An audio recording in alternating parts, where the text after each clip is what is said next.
Hello everyone. Why did my game Question is, fail? how will my game Irradiate 235 plan to fix these issues, to learn from my mistakes, and make this not a total waste of time? So for context, Joe Dungeon was a game that I took 2 years to make and was my first game on Steam. I didn't have that much Unity experience, so it's not too much of a surprise that it didn't do well.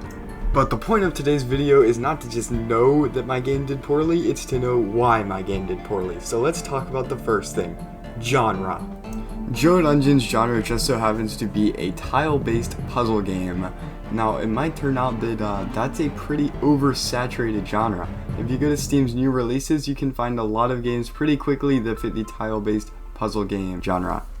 A good way to visualize how this would affect my game is, let's say there's one player and they want to play a game in a genre, and there's 2 games that they want to play that exist there.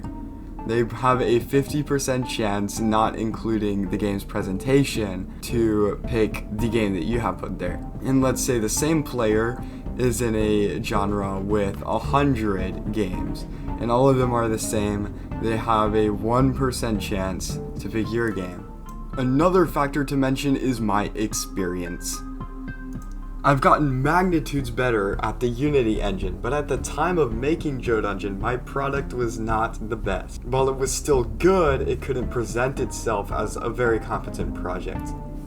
Which in this case, experience ties itself with presentation, which is a customer's ability to just see your project and see how much they want to get it. The presentation of Joe Dungeon was poor, to say the least. I think the biggest factors in the poor presentation was the shoddily done pixel art and the fact that it's in a very oversaturated genre.